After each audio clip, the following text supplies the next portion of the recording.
Salut à vous et bienvenue dans cette petite vidéo qui parlera d'études de psychologie. Plus précisément de la licence de psychologie et ce que vous allez voir au cours de votre licence. Pourquoi j'ai décidé de faire cette vidéo-là, c'est tout simplement parce que j'imagine que vous êtes potentiellement pas mal à vous poser des questions sur ce qu'on peut voir au cours de cette formation, et vous ne savez pas exactement où trouver d'informations, ou vous êtes éventuellement intéressé pour faire cette formation-là, mais vous hésitez encore dans vos choix. Donc je fais cette vidéo-là pour essayer de vous aider un petit peu. Déjà, qu'est-ce que c'est que la psychologie ? Avant d'expliquer ce qu'on va voir au niveau des cours, il faut expliquer ce que c'est que cette discipline pour être sûr de ne pas se tromper et de bien être d'accord sur la même définition qu'on y met. Alors bien évidemment, ma définition, elle sera pas totale, et on verra plus tard qu'il y a beaucoup de choses qui sont intéressantes et pertinentes qu'on peut rajouter dedans. Mais je fais exprès de mettre déjà une définition relativement vague et large pour éviter justement de se faire avoir. Alors, c'est un domaine de recherche qui cherche à comprendre, dans toutes ses spécificités, l'humain et ou à soigner les personnes. Alors dit comme ça ne coupe pas trois pattes à un canard, hein. Vous avez peut-être déjà à l'esprit ce genre de truc, mais vous voyez déjà qu'il y a trois choses importantes. C'est un domaine de recherche, ça cherche à comprendre l'humain dans toutes ses spécificités, et ou à soigner les gens. Spontanément, si vous réfléchissez un petit peu à la question de qu'est-ce qu'on peut voir en cours de psychologie, ça nous renvoie directement à nos présupposés, à nos préjugés sur le métier de psychologue. Généralement, ce qu'on entend par psychologue, dans le grand public en tout cas, c'est savoir faire des entretiens, écouter les personnes, émettre des solutions spécifiques, donc les conseiller, effectuer des diagnostics, et bien évidemment, ça demande d'avoir une connaissance théorique pour accompagner les personnes. Généralement, c'est ce qu'on entend par psychologue. Mais ça ne serait pas trop restrictif ? La psychologie s'arrêterait qu'à soigner les gens ? Vous êtes sûr de ça ? Eh ben non. Je sais, c'est très souvent ce qu'on a en tête quand on pense psychologie, et c'est quelque chose de bien ancré dans nos mentalités, surtout dans nos représentations sociales du métier de psychologue, où on imagine une personne qui est en face à face, plus ou moins en face à face avec quelqu'un, qui est installé sur un divan, qui répond de façon nonchalante à quelques questions données par le patient, ou qui va juste acquiescer et prendre plus ou moins des notes grossièrement, quoi. Mais c'est pas vraiment ça la psychologie, et le métier du psychologue c'est un peu plus compliqué que ça. Pour les plus attentifs et attentifs d'entre vous, vous auriez sûrement vu cette nuance au début de ma brève définition de la psychologie. J'avais bien dit, c'est un domaine qui cherche à comprendre l'humain dans toutes ses spécificités et ou à soigner les gens. Donc on voit bien déjà, comme je dis tout à l'heure, qu'il n'y a pas que soigner les gens. Comprendre l'humain dans toutes ses spécificités, c'est aussi faire de la recherche, et on peut imaginer différents angles pour le faire. C'est d'ailleurs ce que nous allons voir maintenant via les différentes disciplines principales de cette science. En effet, au cours de votre licence, vous aurez différents cours ayant non seulement des outils particuliers, mais aussi un prisme spécifique pour étudier l'humain. L'une des premières disciplines que vous verrez au cours de votre parcours à la fac, c'est la psychologie du développement. Cette branche a pour objectif, encore une fois avec une définition assez vague, mais qui va permettre de comprendre mieux les choses quand même, c'est d'étudier l'être humain au cours des différents âges de la vie, du bébé à la fin de vie. Ça permet de répondre à des questions comme quelles sont ces étapes de développement, par quoi peut-il être influencé au cours de la vie, quelles sont les différences entre un vieillissement typique et un vieillissement atypique, quelles sont les recherches pouvant nous permettre de donner des éléments de compréhension sur ces questions, quelles sont les spécificités de l'adolescence, etc., etc. Toutes ces questions, et bien d'autres, seront vues au cours de votre licence. En tant que développementaliste moi-même, je pourrais en parler pendant des heures. Mais je vais m'arrêter là, parce que sinon ça va être un peu trop compliqué, et puis je vais vous parler de plein d'auteurs, et vous verrez ça au cours de votre licence, si vous décidez d'en faire une. Une des autres disciplines que vous verrez au cours de votre licence, c'est la psychologie cognitive. Alors, pourquoi il y a aussi ça ? C'est que, tout bêtement, quand on parle de psychologie, on peut aussi parler d'intelligence, de personnalité, de raisonnement, de logique et compagnie, et tout ça, ça va être étudié par la psychologie cognitive. Qu'est-ce que c'est que l'intelligence ? Comment est-ce qu'on peut l'évaluer ? Que se passe-t-il dans le cerveau des individus ? Quelles sont les principales fonctions de raisonnement, de logique, de perception du monde ? Qu'est-ce que c'est que la personnalité ? Comment est-ce qu'on apprend ? Que se passe-t-il dans notre boîte noire ? Et compagnie. Donc il y a énormément de questions pertinentes et intéressantes que vous aurez la chance de voir au cours de votre licence de psychologie. Et ça permet aussi de comprendre comment est-ce qu'on voit le monde, comment est-ce qu'on perçoit le monde plus exactement, et comment est-ce qu'on peut être influencé par soit notre cerveau ou soit par nos sens. Mais vous verrez ça au cours de votre licence. Donc je vais pas spoiler plus davantage. Et aussi, grâce à cette discipline, vous comprendrez mieux comment est-ce que fonctionne la recherche expérimentale et comment est-ce que nous arrivons à percevoir le monde qui nous entoure, mais aussi avec ses principaux biais. Je ne sais pas s'il y a beaucoup de personnes qui s'intéressent à l'esprit critique et à ce qu'on appelle la zététique dans ce podcast, enfin dans cette vidéo plus ou moins sous forme de podcast, parce que le texte que je vais mettre, il sert pas vraiment à grand chose, ça va plutôt être redondant par rapport à ce que je dis à l'oral.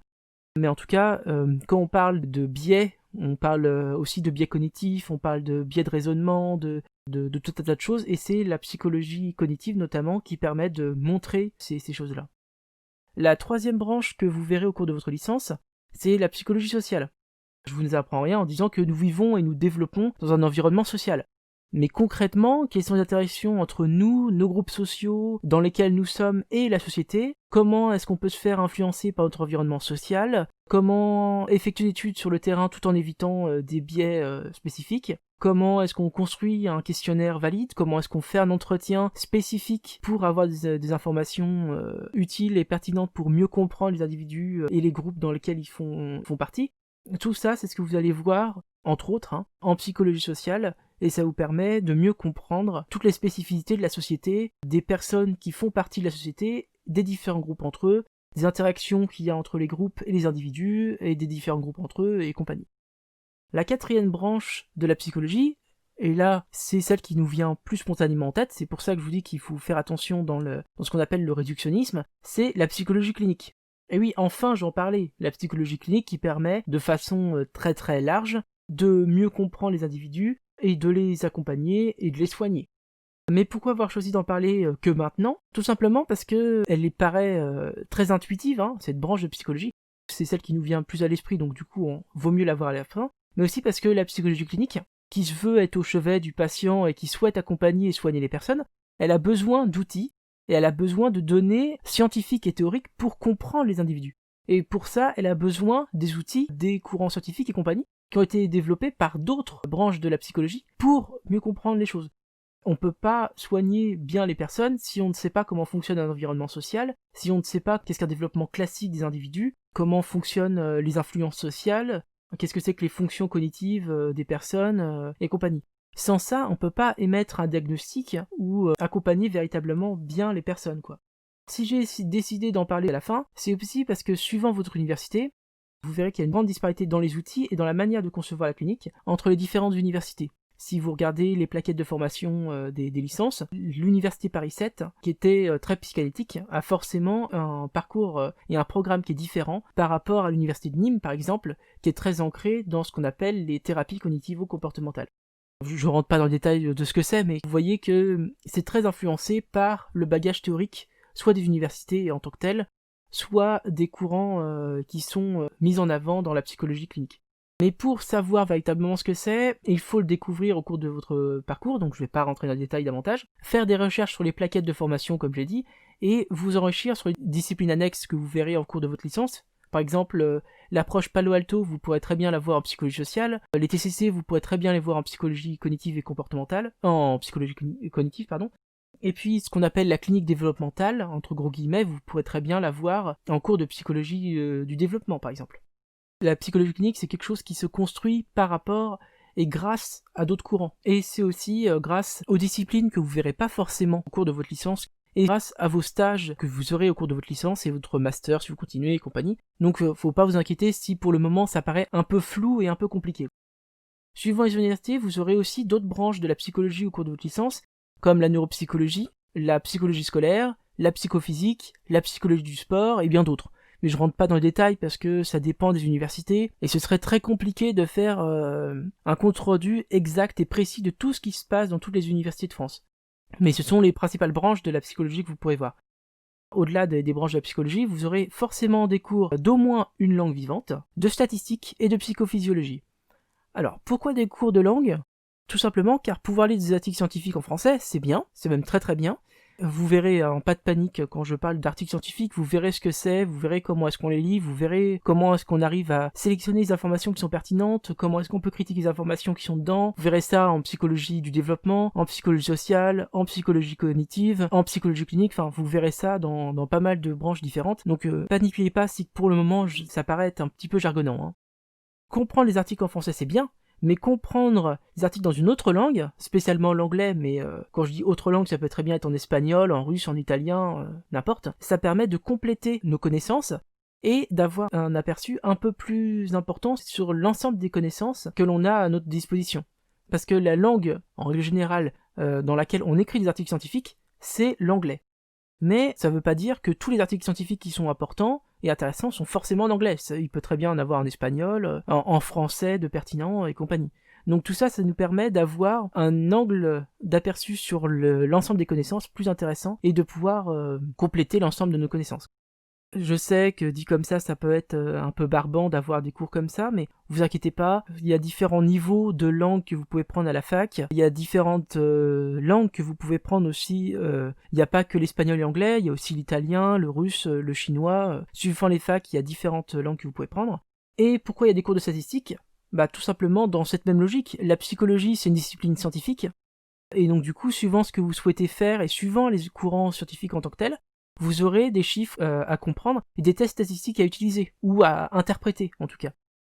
Alors ne vous en faites pas, là encore, dit comme ça paraît compliqué, ça paraît complexe, les statistiques ça peut faire peur aussi, mais bon, déjà, vous verrez ça au cours de votre scolarité, et il y a de très bons profs de statistiques que vous pouvez avoir dans certaines facs. Et puis en plus de ça, vous verrez que c'est beaucoup plus intuitif et instinctif que ça peut paraître l'être. Alors bien évidemment, il y a tout un tas de jargon, il y a tout un tas de vocabulaire important, de rigueur pour les interpréter et tout ça. Mais si vous avez des questions ou si vous avez un bon prof et puis si vous souhaitez en savoir plus, il y a tout un tas de vidéos sur internet que vous pouvez trouver facilement, qui sont faites par des professeurs de statistique. Et puis vous avez aussi des MOOC qui vous permettent de mieux comprendre les logiciels qui sont utilisés quelquefois en statistique. Donc ça peut aussi vous permettre de mieux comprendre les statistiques si votre prof n'est pas très doué, on va dire, en pédagogie, entre gros guillemets. Ça peut faire peur, mais vous arrêtez pas à ça, c'est intéressant. Et pourquoi la psychophysiologie ? Ça vous permet de comprendre comment fonctionne le cerveau et comment est-ce qu'il traite les informations, par exemple. Alors je sais que là encore ça peut paraître barbant, entre guillemets, mais c'est pas le cas, déjà. Enfin, en tout cas, ça n'a pas du tout été le cas pour moi, et pour d'autres personnes que je connais. Même si ça peut paraître un peu jargonnant au début, mais ça permet de mieux comprendre comment fonctionne un potentiel d'action, à quoi servent les cellules gliales, par exemple, comment fonctionne un neurone, comment fonctionne telle maladie et compagnie, et donc comment est-ce qu'on perçoit le monde avec nos sens. Tout ça, ça nous permet de mieux comprendre la psychologie, et mieux comprendre comment est-ce que notre corps fonctionne. Donc ça peut être très important aussi pour mettre nos a priori de côté et mieux comprendre les choses. Voilà les principales disciplines que vous verrez, mais il n'y a pas que ça quand on parle de psychologie et de cours de psychologie. Au cours de votre scolarité, vous aurez aussi des cours de méthode de travail universitaire pour apprendre à prendre des notes, à savoir lire un article scientifique, à trouver les articles scientifiques et compagnie, comment est-ce qu'on peut les critiquer, comment est-ce qu'on peut les comprendre, comment est-ce qu'on peut les analyser, comment est-ce qu'on peut les comparer. Tout ça, ça fait partie de ce que vous verrez aussi en cours de licence. Et en master aussi plus profondément, mais déjà en licence. Et vous aurez aussi des cours, enfin, pas forcément des cours, mais en tout cas vous aurez un suivi pour construire vos orientations, que vous vouliez devenir psychologue ou que vous ayez envie de faire une profession paramédicale par exemple, et que vous ayez choisi de faire une première année ou quelques années de licence avant de faire un concours par exemple pour devenir, je sais pas moi, ergothérapeute ou psychomotricienne, ou enfin voilà. Différents métiers du social, du paramédical ou du médical. Il y a différentes choses que vous verrez au cours de votre scolarité pour ça. Et vous avez aussi tout ce qui est suivi et accompagnement des étudiants et étudiantes qui peut se faire de différentes façons suivant les facs et suivant les possibilités qui sont faites. Soit ça peut être par des étudiants qui sont en master par exemple, qui vont faire des cours supplémentaires de soutien pour mieux comprendre et mieux assimiler ce qui se passe en licence. Ou ça peut être aussi un suivi qui se fait par un ou une enseignante chercheur de la fac qui va vous suivre au cours de l'année et vous accompagner pour réussir ou pour trouver une autre formation si au cours de la scolarité vous vous rendez compte que finalement c'est pas fait pour vous ou que voilà quoi. Il peut y avoir différentes raisons pour changer d'orientation. Au niveau des examens et des différentes choses qui seront utiles à votre évaluation, là encore ça peut être multiple, ça peut être des dossiers à faire en groupe ou de façon individuelle, ça peut être des oraux à faire en groupe ou individuel, ça peut être des contrôles sur table, en contrôle continu ou en partiel, voilà, ça peut être différentes choses qui peuvent être utilisées. Si vous voulez je vous ferai une vidéo dessus, mais bon, D'ailleurs, je vous ferai certainement une vidéo dessus. Mais bon, globalement, c'est ce qui peut être attendu en termes d'examen et en termes de fonctionnement, on va dire, en termes de licence. Voilà. C'est ce que je voulais vous dire pour cette fois-ci. Donc, je vous souhaite une bonne journée, un bon courage pour votre orientation, parce que c'est parfois très frustrant, et surtout avec le contexte actuel. Donc, j'espère que ma petite vidéo et ma petite contribution vous aidera. Si vous avez des questions, n'hésitez pas à me le dire dans les commentaires. J'essaierai soit d'en faire une vidéo spécifique, ou soit de vous répondre directement en dessous, quoi, dans la barre de commentaires. Et si vous avez des idées de sujets ou d'autres questionnements, n'hésitez pas. Voilà, bonne journée à vous et à bientôt. Salut!